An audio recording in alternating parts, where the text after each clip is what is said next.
mensagem da cruz e pela esperança que ela nos dá. A gente louva ao Senhor pela sua redenção, como nós cantamos, e como foi bem lembrado, uma redenção que aconteceu no passado, aconteceu quando nem havia tempo, e que tem efeito para o nosso futuro na eternidade. Nós te louvamos por isso. Te louvamos pelo teu sacrifício por nós, suficiente, totalmente suficiente para lidar com o nosso pecado. E oramos ao Senhor, Deus, que o Senhor nos dê sabedoria para entender coisas que precisam fazer parte da vida de um cristão, daquele que está em Cristo. E que o Senhor nos ajude a pensar como a gente pode colocar essas coisas em prática na nossa vida. Guia-nos com o teu Espírito para compreender e para ensinar. E use esse tempo, Deus, nas nossas vidas, Pai. Também ajude as crianças a aprender aquilo que vai ser ensinado a elas. Capacita cada professor que está lá. Nós louvamos ao Senhor pela vida desses professores e professoras que cuidam dos nossos filhos. E é o que eu oro e agradeço em nome do teu Filho Jesus. Amém.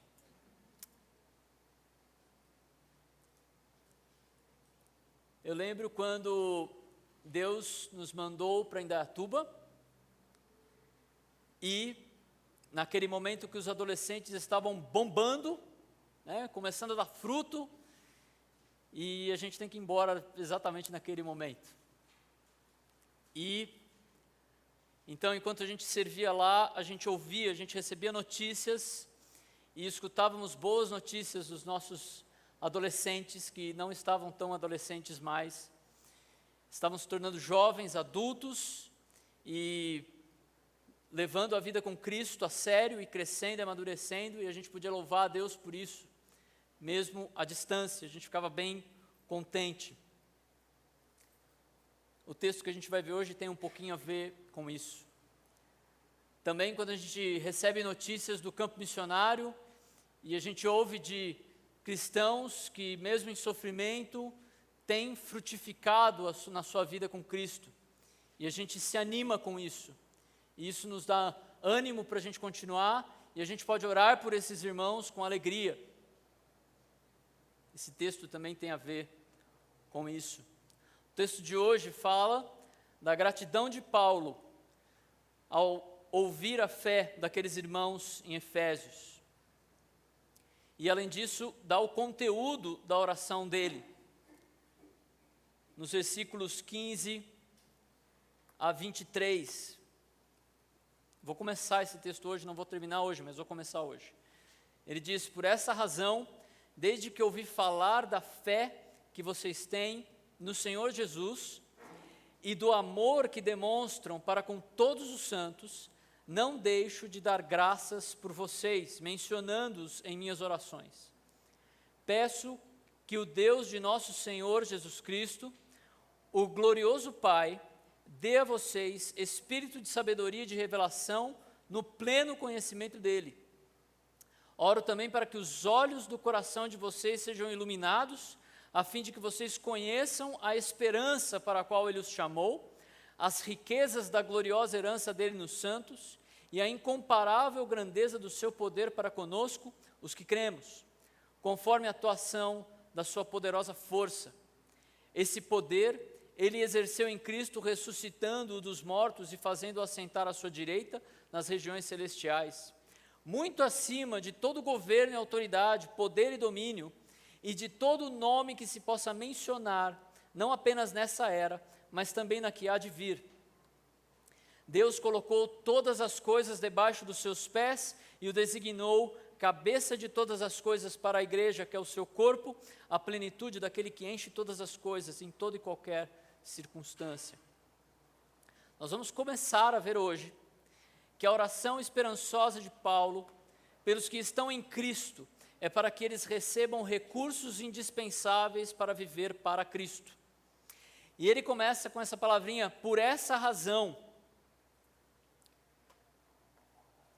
Por causa de todos os benefícios, além dessa criação que nós temos em Cristo, tudo aquilo que a gente já viu, que em Cristo nós fomos eleitos por Deus, antes que houvesse qualquer coisa dessa criação, para sermos adotados como filhos e viver a vida digna de um membro da família de Deus, santos e irrepreensíveis, pela razão de em Cristo nós sermos comprados da escravidão do pecado e nos ter sido desvendado o plano de Deus de colocá-lo acima de todas as coisas, tanto dessa criação como as de fora, tudo sob a autoridade de Cristo.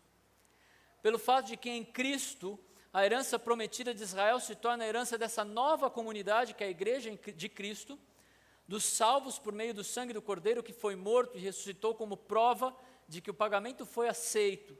E assim nós recebemos o Espírito Santo como selo, que é a garantia de recebimento dessa herança. Por causa de tudo isso, Paulo orou esperançosamente, com gratidão, por irmãos que demonstravam as marcas de pessoas que estão em Cristo. Ele diz: por essa razão, desde que ouvi falar da fé que vocês têm no Senhor Jesus Cristo e do amor que demonstram para com todos os santos, não deixo de dar graças por vocês, mencionando-os nas minhas orações. Paulo, ele ora com esperança, ele não cessa de orar.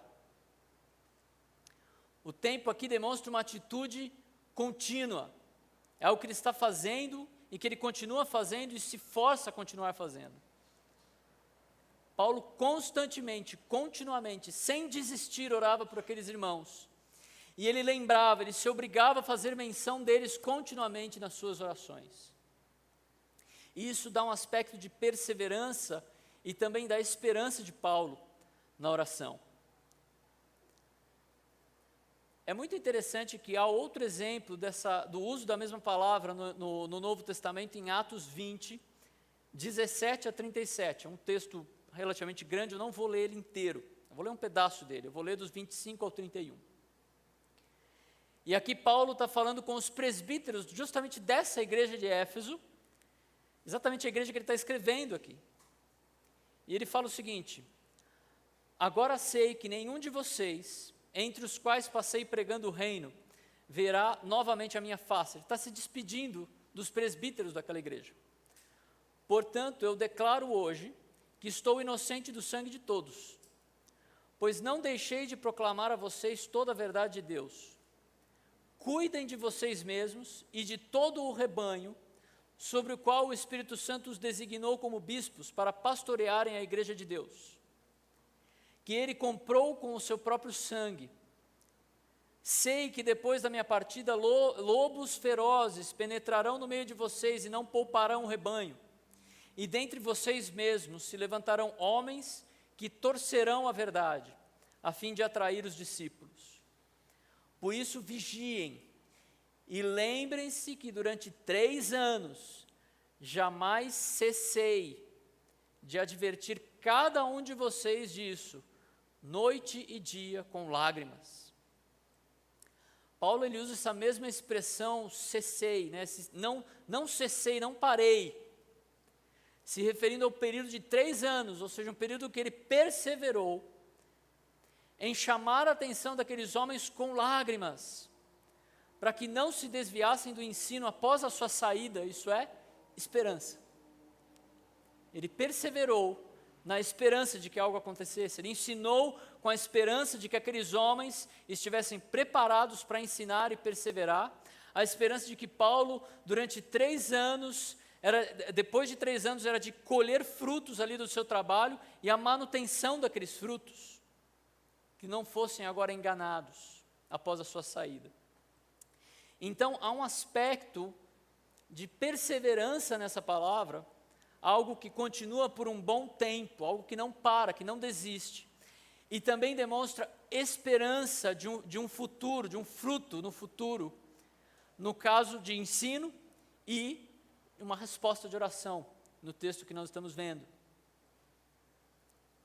E Paulo, ele ora com gratidão,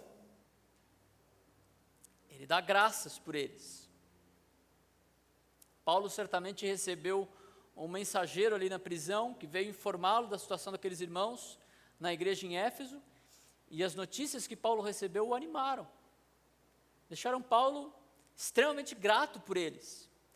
E a gratidão a Deus por reconhecer que é Ele que estava produzindo essas coisas na vida daqueles irmãos.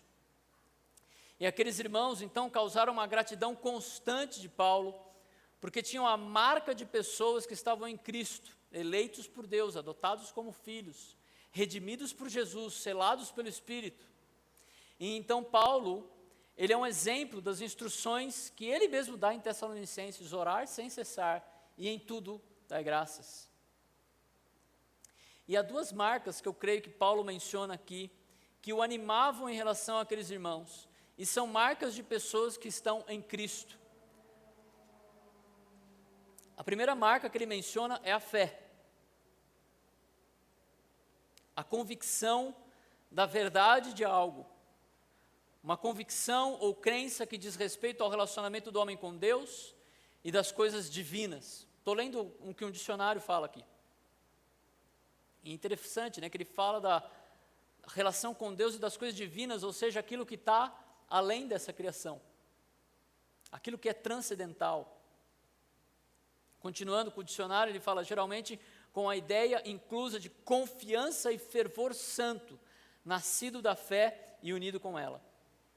Isso é relativo a Deus, a convicção de que Deus existe, que Ele é criador e governador de todas as coisas, o provedor e doador da salvação eterna em Cristo. E também, essa palavra tem uma relação com a fidelidade, com a lealdade, o caráter de alguém que se pode confiar. Um comentarista diz o seguinte: significa uma forte persuasão, a convicção, a crença na verdade, refere-se não somente à sua fé inicial, mas o exercício dia a dia da fé no Senhor Jesus para a vida diária. A mesma fé que o salvou é necessária para viver diariamente. Então, o que Paulo ouviu foi que aqueles irmãos, eles possuíam essa fé. Eles criam no sacrifício redentor de Cristo e eram fiéis a Cristo, ou seja, como resultado da salvação, eles buscavam viver de forma coerente com a fé que professavam. Essa é a mesma fé que a gente pode ver que marcou os heróis da fé, em Hebreus 11. Hebreus 11, 1-3 diz: ora, a fé é a certeza daquilo que esperamos e a prova das coisas que não vemos. Pois foi por meio dela que os antigos receberam bom testemunho. Pela fé, entendemos que o universo foi formado pela palavra de Deus, de modo que tudo aquilo que se vê não foi feito do que é visível. Ou seja, a fé como a confiança. E também nos versículos 13-16 ele fala: todos esses viveram pela fé e morreram sem receber o que tinha sido prometido. Viram-no de longe e de longe o saudaram, reconhecendo que eram estrangeiros e peregrinos na terra. Os que assim falam mostram que estão buscando uma pátria. Se estivessem pensando naquela de onde saíram, teriam oportunidade de voltar. Em vez disso, esperavam eles uma pátria melhor, isso é, a pátria celestial. Por essa razão, Deus não se envergonha de ser chamado o Deus deles, e lhes preparou uma cidade. Esperança que eles tinham. E quando a gente lê Hebreus 11, e a gente lembra daquele comecinho da carta, quando a gente estudou os santos e fiéis, a gente lembra que a característica desses homens e mulheres é que eles tiveram a confiança em Deus, mas eles também eram confiáveis para Deus. Deus podia contar com eles, eles eram fiéis. Ou seja, não somente a fé salvadora no Senhor Jesus, mas a fé transformadora no Senhor Jesus. Essa semana eu tive uma conversa com uma pessoa do trabalho, e eu estava tentando mostrar o que é a fé para aquela pessoa, e a gente tem aquela ótima ilustração, o Luke geralmente usa, da cadeira, né? A fé é você olhar para a cadeira e sentar na cadeira, colocar a sua confiança, depositar a sua vida nessa cadeira. E uma vez que você deposita a sua vida nessa cadeira, você não fica mudando de cadeira, né? Você colocou a sua confiança ali, você depositou a sua fé em Jesus, no caso, e tudo da sua vida vai girar em torno disso que você colocou a sua vida. Essa é a fé que a gente observa, que Paulo observou naqueles irmãos e que recebeu notícia disso. A segunda marca das pessoas que estão em Cristo é o amor sacrificial por todos os santos. Aquele amor, famoso amor ágape, um amor fraterno, uma boa vontade em relação aos irmãos. Um comentário diz o seguinte: é o amor incondicional e sacrificial, o amor que o próprio Deus é, não sentimental ou emocional, mas obediente como ato de vontade, desejando o bem maior de outrem. O amor por outros crentes evidencia a fé salvadora. Em outras palavras, a fé leva ao amor. Especificamente no contexto do Novo Testamento, o amor na verdade, o amor em harmonia com a palavra de Deus. Como certa vez, ainda o comentarista mencionando uma outra pessoa, como certa vez disse Vernon McGee, estou cansado do ágape desleixado. O amor verdadeiro e sacrificial, não sentimental, e por ser sobrenatural, reflete o amor produzido no coração do crente pelo Espírito Santo. E aí ele menciona Gálatas 5, os textos ali de 22 a 23, mas o fruto do Espírito é o amor, a paz, a alegria, a paz, a paciência, a amabilidade, bondade, fidelidade, mansidão e domínio próprio. Contra essas coisas não há lei. Tudo aquilo que você lembra quando seus filhos não te obedecem, ou a gente deveria lembrar, E o mesmo amor, com esse mesmo amor, Deus nos ama também.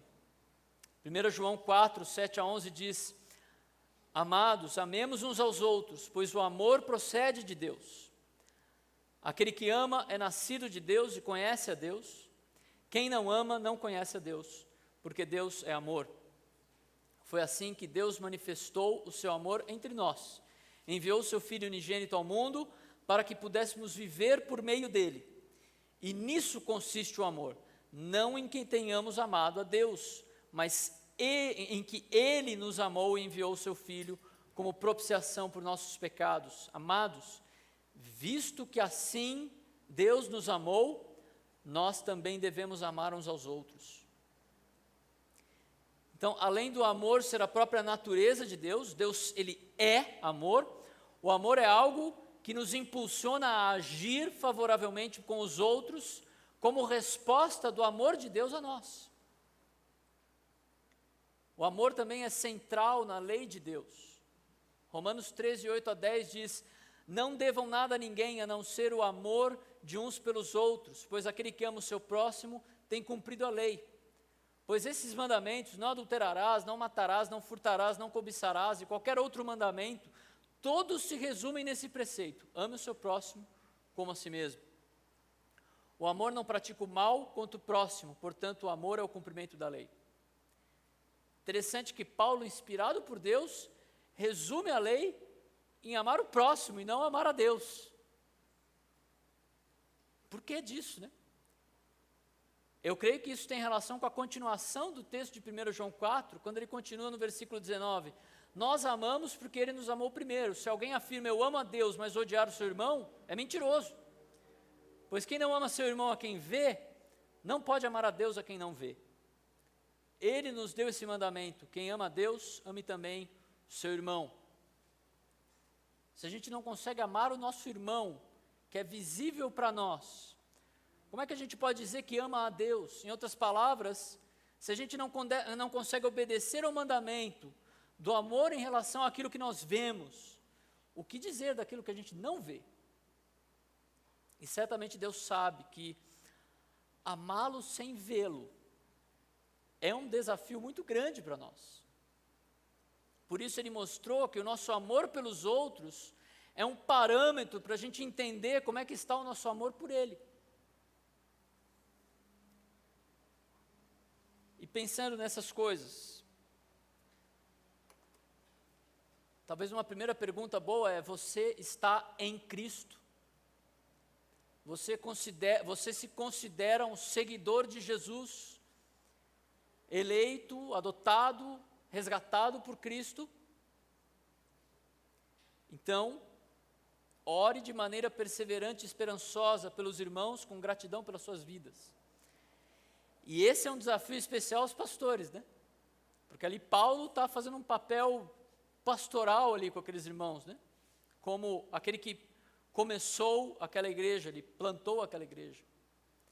Então nós devemos perseverar em oração pelas nossas ovelhas. Há um comentário de Robert Murray, que ele fala o seguinte: aqui nós vemos a marca de um verdadeiro pastor, mas um mercenário não se importa com as ovelhas. Ele não chora e não pode chorar pelas ovelhas. Ele não tem angústia no coração por elas. Ore para que possamos amar tanto a Cristo que cuidemos das ovelhas. Então, o cuidado pastoral com as ovelhas é também um reflexo do nosso amor a Deus. Mas eu creio que, como todo pastor deve ser exemplo às suas ovelhas, isso quer dizer que vocês também devem orar constantemente pelos seus irmãos com gratidão.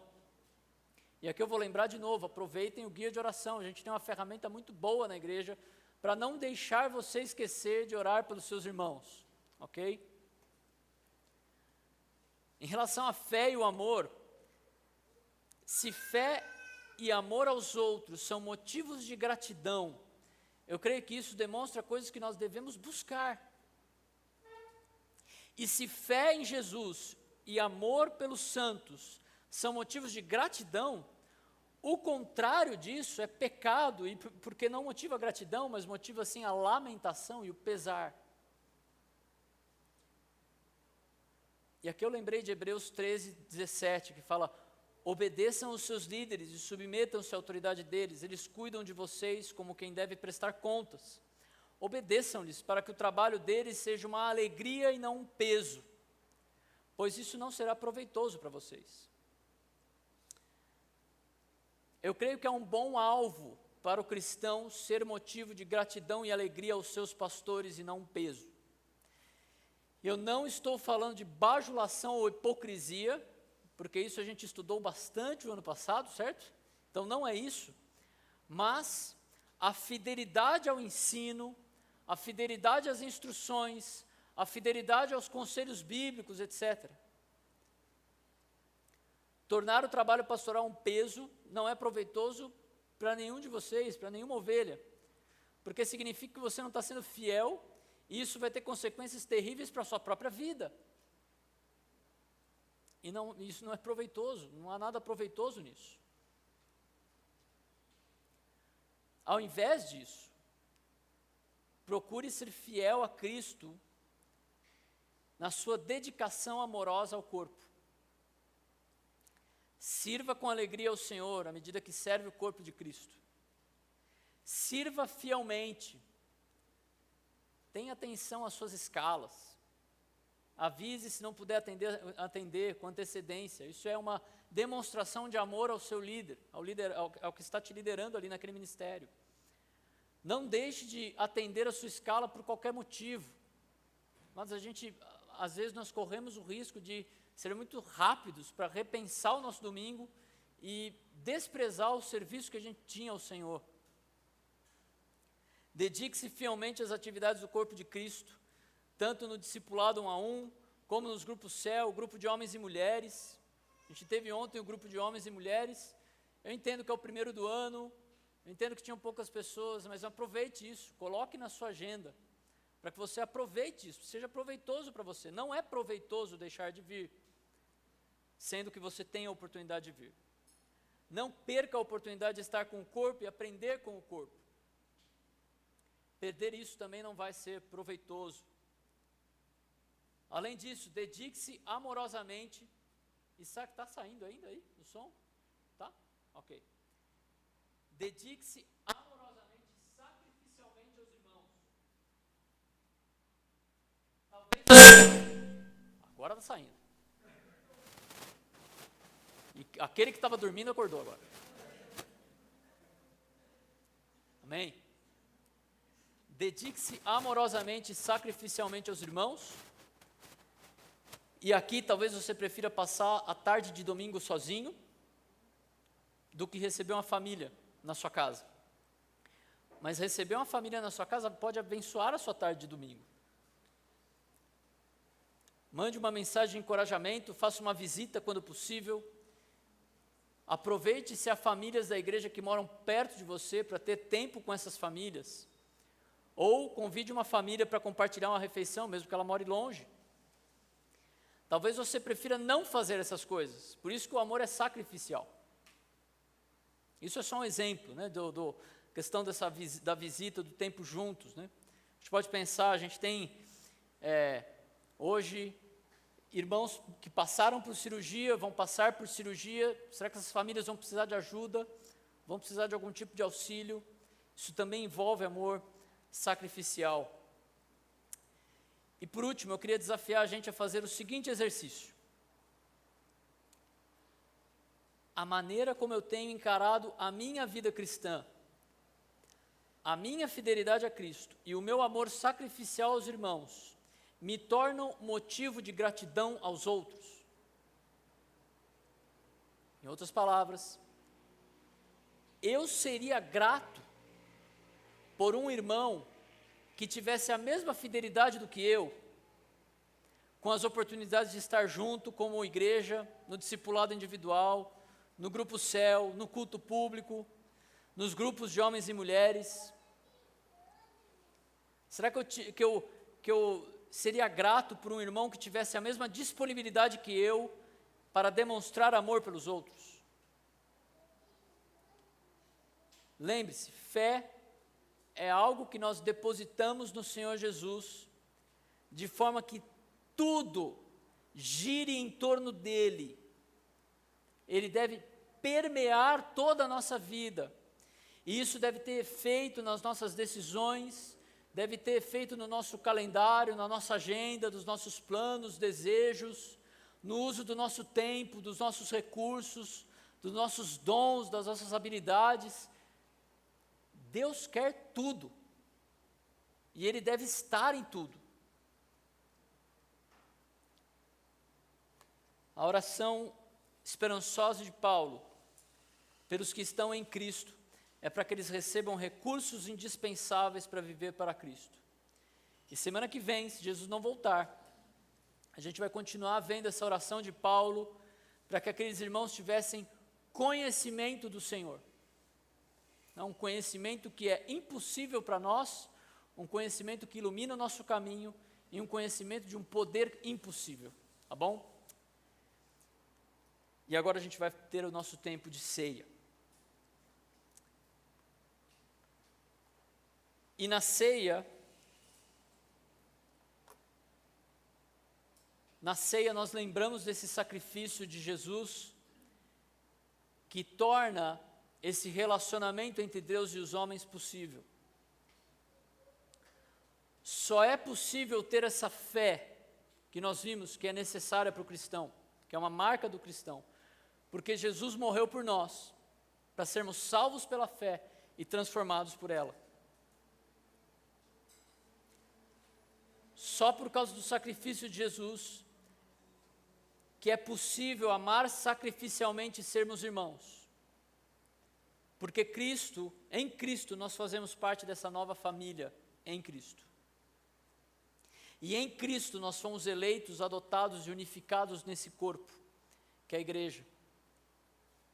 Então, se você está em Cristo, se você é um discípulo de Jesus, se você crê nas boas novas do Evangelho e entende que Jesus morreu pelo seu pecado, para pagar o seu resgate, para te redimir do pecado, então você está convidado, você é bem-vindo a participar conosco desse tempo. Se você ainda não creu no Senhor Jesus, para o perdão dos seus pecados, você pode observar esse tempo, mas eu peço que você não participe conosco, para o seu bem. E eu queria agora que a gente tivesse um tempo de oração, e você pudesse pensar se algo que foi pregado, e que você precisa se arrepender, acerte diante de Deus em relação a isso, se comprometa a mudar, e pedir ajuda de outros irmãos se necessário. Avalie qualquer coisa que está te impedindo de ter comunhão plena com algum irmão. Peça perdão ao Senhor por isso e se acerte com essa pessoa assim que possível, tá bom? E depois da oração eu vou chamar